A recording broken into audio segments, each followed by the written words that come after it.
Hello and welcome to Ula Tea Leaf Readings. My name is Lenor and tonight I'm going to be reading your tea leaves. This is a horoscope for Pisces. If Pisces is your solar, lunar, ascendant/rising sign, then this is a message for you. Okay, let's get started.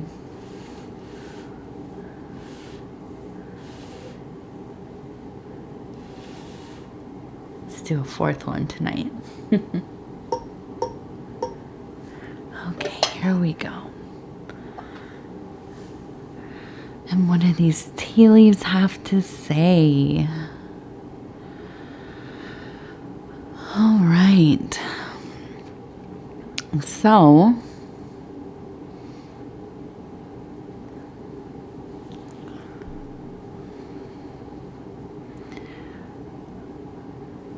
our card for the night is the Eight of Discs, which has to do with prudence. This is all about self-discipline, dedication, adaptability, attention to detail, okay? Planning. It's also very important, right?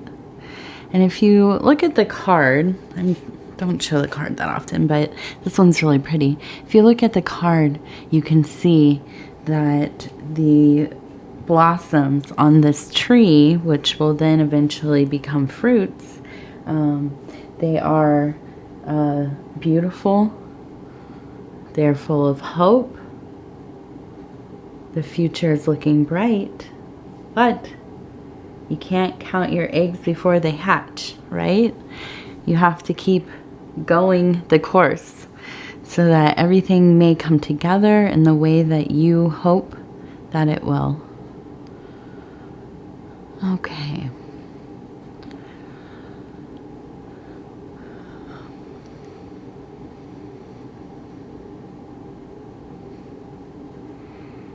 Let's see. Now I want to start this one in the middle. I love it. We have, it looks like we have, it looks like a person holding a broom, and it looks like they're about to go into flight. So I imagine this is kind of something like that traditional imagery of a witch, right? A magical practitioner, a person on the fringe of society, an outsider, usually related to kind of arcane healthcare, especially when it comes to women and children. Okay, this is kind of the person that maybe was a midwife, somebody who helped with women's health, breastfeeding, you know, all these kinds of things, the different cycles of life, and also with children. Okay, so also a lot of herbalists. I read something about a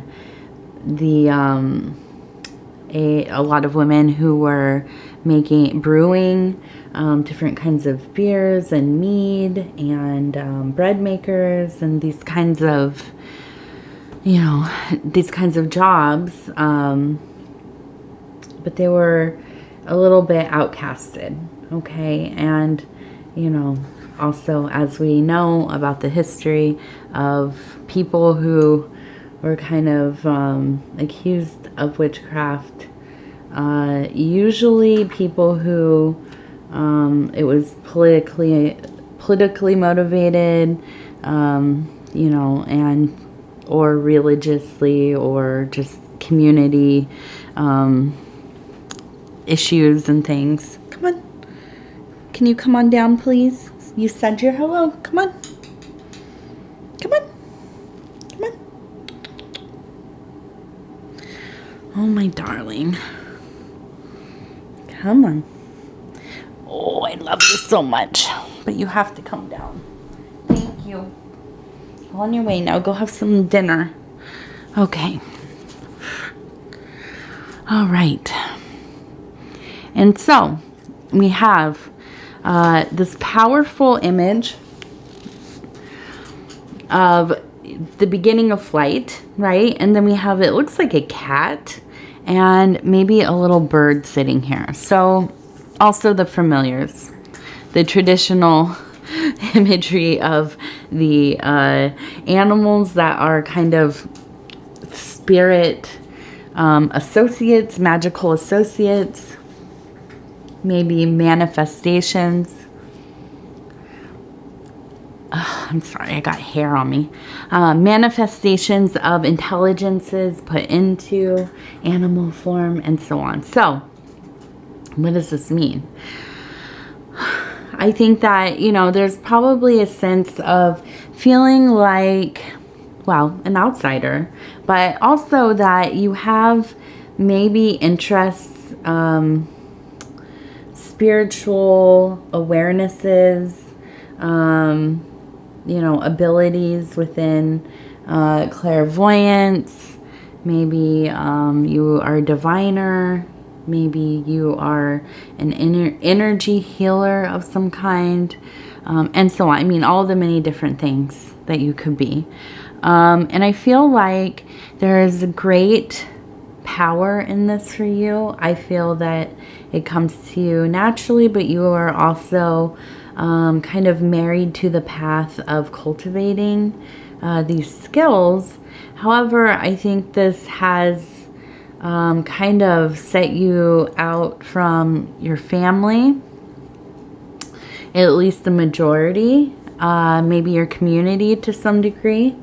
You know, I would say anyways, in most places, if you live in a city, these things are not even noticed so much anymore. But, you know, if you are like myself and you live in the middle of nowhere in a cornfield, you know, it is probably noticeable when somebody is a little different.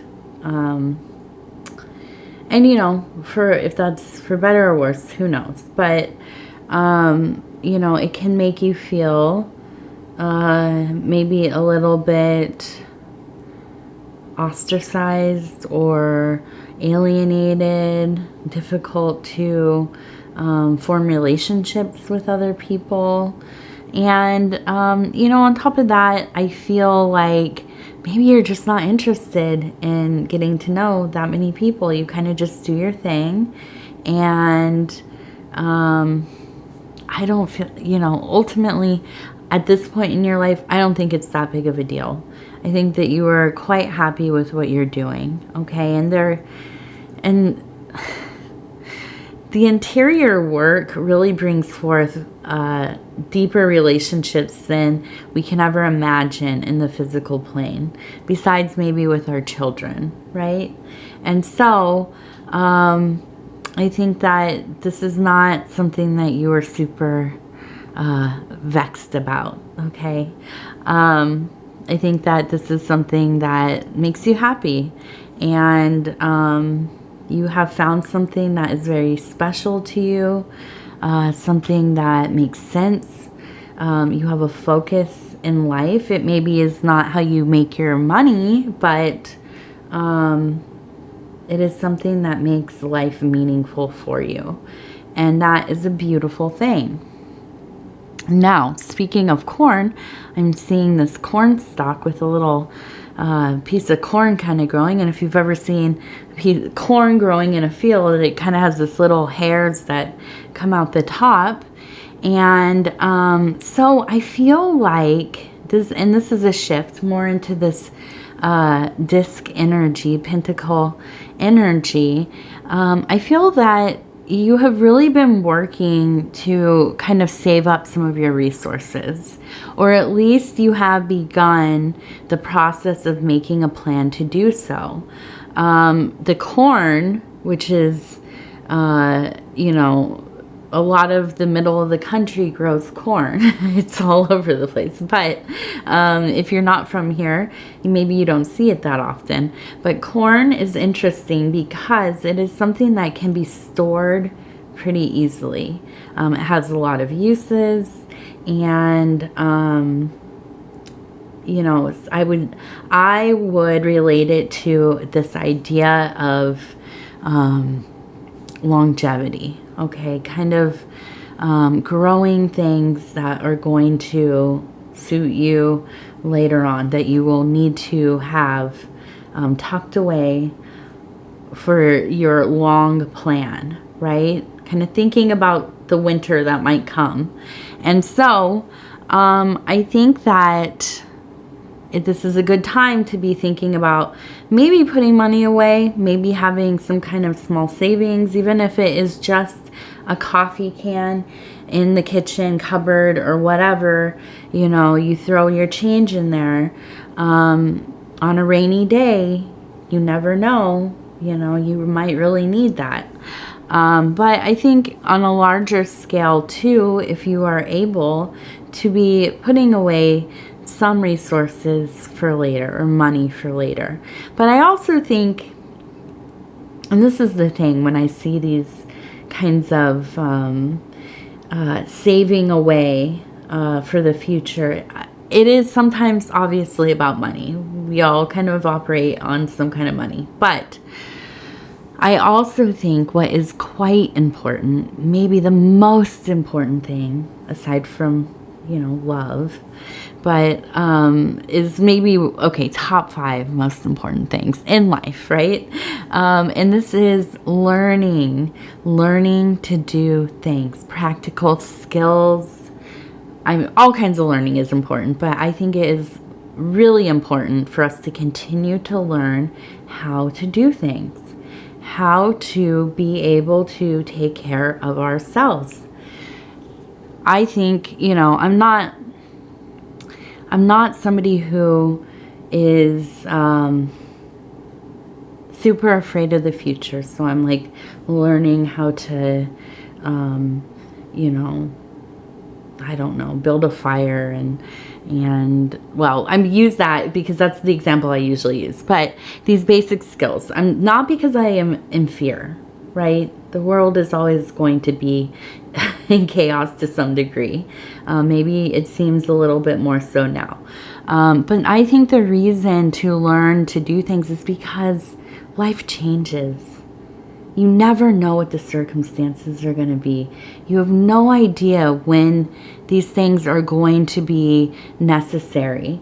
But even more than that, it is so important for us to keep ourselves, our minds growing, having the ability to create memories and to grow, make new pathways. This is what keeps us healthy cognitively. Okay, so I think it's really important to just find things to do. If it means that, you know, you're learning how to build a deck or sand something before you're gonna paint it, or how to can something, or, you know, how to change your own oil, or whatever it is. I mean, just there, if you think about how many things you end up doing in the span of 1 month, right? Or paying other people to do, if you consider all these things that you yourself could be learning. I'm not saying you have time to do them all. Of course we don't. Okay, I'm not against, you know, having help, of course. But I think that, you know, if we don't have projects, what do we have? Okay, I think that is one of the things that really makes life so worthwhile, is to have things that we enjoy doing, and sometimes things that are just almost infuriating, you know, it just to the point where you feel like, I'm never gonna figure this out. It's like, you know, it's a puzzle to me, a riddle, a puzzle, whatever, a maze.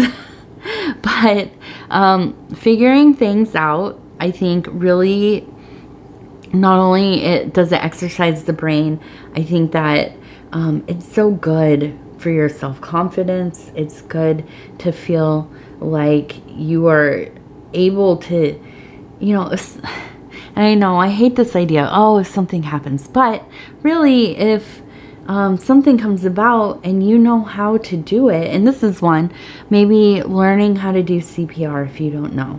That is something we all should know. You have no idea when you might need that. I mean, you could be at a restaurant, you could be at the park, you know, you could be at work, you could be at home, God forbid, you know, and somebody needs CPR. And this is something that you hope never happens, but sometimes it does, you know, and you want to be the person that knows what they're doing. You know, too often is there just chaos where nobody really knows, nobody feels confident enough to step forward. I remember seeing a thing that said, you know, in a drowning situation, the more people that are there at this, you know, the scene of somebody drowning, so think like maybe a pool and there's a lot of people there, the more people, the more likely somebody is going to drown and maybe even, you know, not survive it.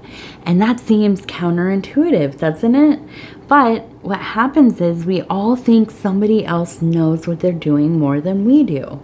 And so we wait and we wait and we think, oh, they'll get it. They, you know, there's got to be somebody here who knows what they're doing.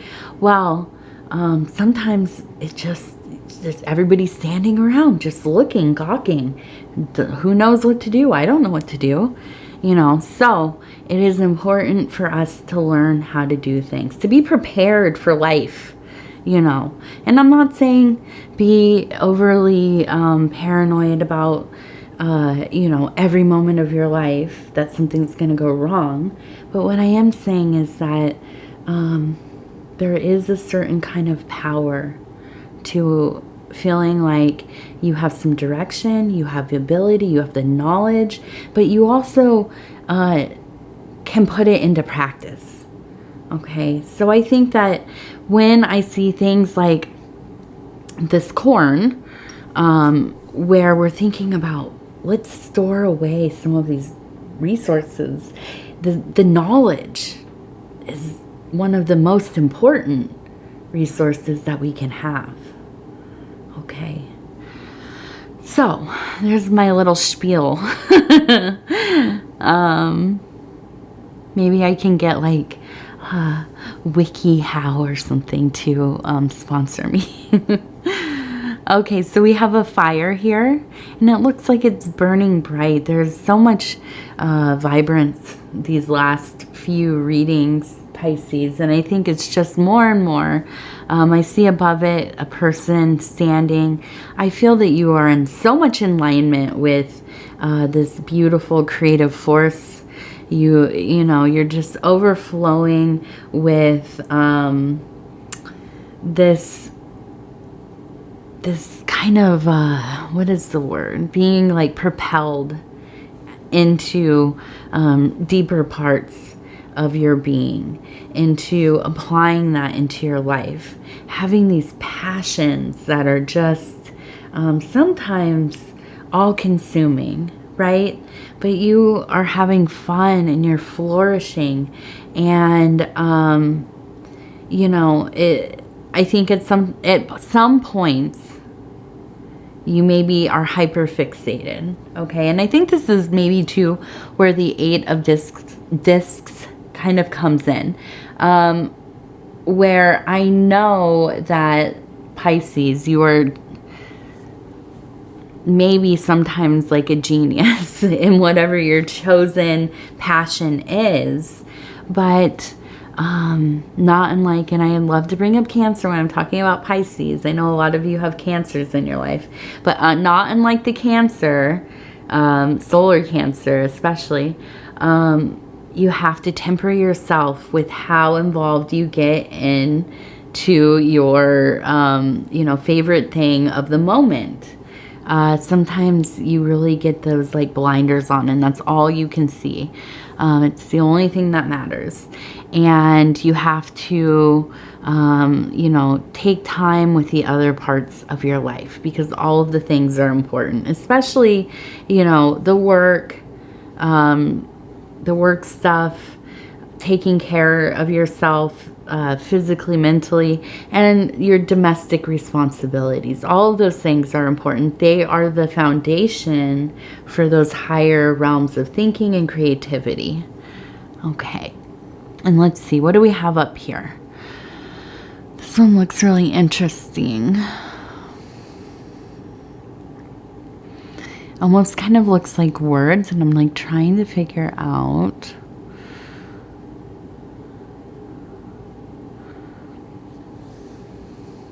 It almost looks like E and A, or like E and a time glass in A. So I wonder, I don't know what that is. It reminds me of an old rap album I used to love, E&A Day, Ideas and Ability. But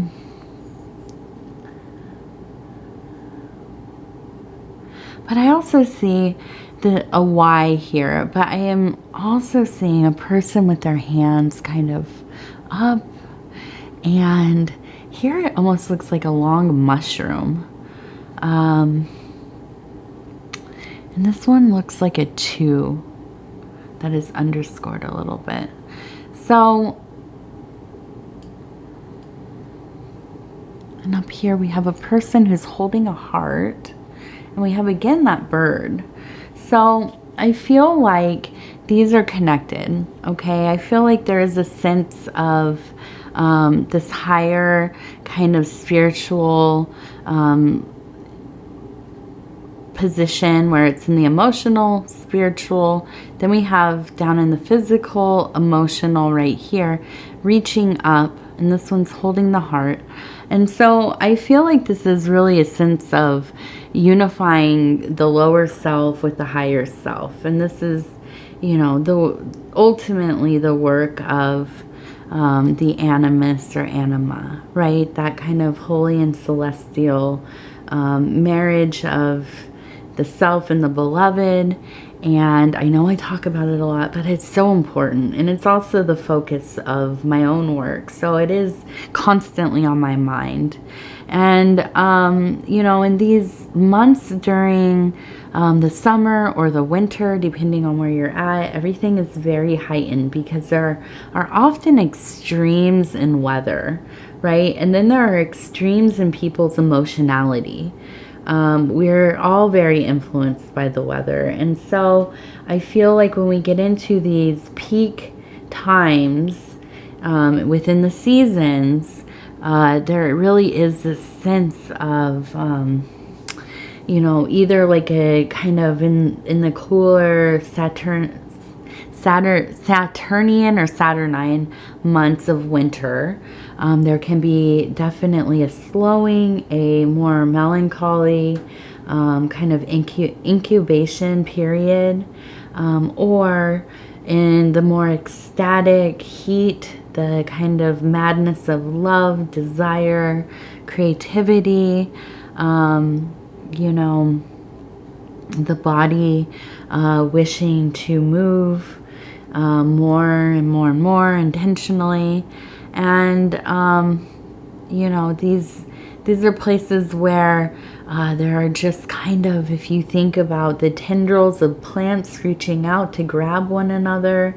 If you've ever had gardens, it's interesting to see how the neighbor plants kind of reach out and grab onto each other. Sometimes that can be kind of parasitic and they'll choke the life out of one another.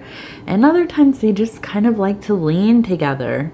And, you know, and then when they flower and they drop their seeds, they kind of mingle and so on. So, you know, I think that there's just really a feeling of love and inspiration, and, you know,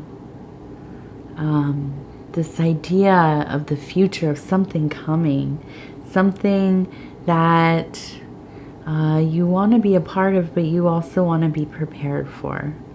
Okay. And I don't know. why it's coming to mind, but the Y, it looks like a Y with the mushroom there. Like, shout out to mushrooms. I really do believe that they're like, I think it's McKenna that said that mushrooms are like aliens, extraterrestrial intelligences, right? They are like the true rulers of the earth, the fungi. And, you know, not just the magic mushrooms, not just the plant medicine, but all mushrooms. They are so adaptable, right? And they have well, I have to admit, I'm a bit of an animist. So I do truly believe that plants have consciousness, and they have very distinct, you know, languages, imagery, all these things that flow through their own lineage. And so I'm looking at this anyways, the mushroom. It kind of looks like a Y to me. And then I'm looking at the 2 and I'm thinking of Y2K. And here we are thinking about all this preparation, resources, learning how to do basic things. And so don't get me wrong. I'm not trying to make anybody feel scared about the future, because, you know, it really is in the eye of the beholder. And I do believe that. So, you know, we must make the best of the now, of our present time, and do what management we can do for the future. You know, that's within our ability. Okay. And so we don't really have anything here. I think we're really just, I love that the witch as well. I just think, you know, there's just a feeling of, you know, you really are connected to that magical place. And I imagine somebody who takes it probably somewhat seriously, even if you don't identify as a witch, or, you know, any kind of technical initiate or practitioner. I do think that you probably have, you know, eyes to see. Okay, Pisces, I'm going to thank you so much for spending this time with me. It is always such a pleasure. And if you would be so kind as to like the video, it helps us get into the algorithm, and that is helping us grow the channel. If you have not subscribed, please think about doing that. You can hit the little bell. It'll let you know when the next videos are coming out. Other than that, if you want to leave a comment, I read all of them, and I try to get back to them as soon as I can. Sometimes it takes me a day or two, but I've been really trying to do it pretty speedily. And but I do like to spend time to read all of them and kind of get the vibe, and, you know, especially if they're very nice or somebody is sharing their story. You know, those are powerful testimonials.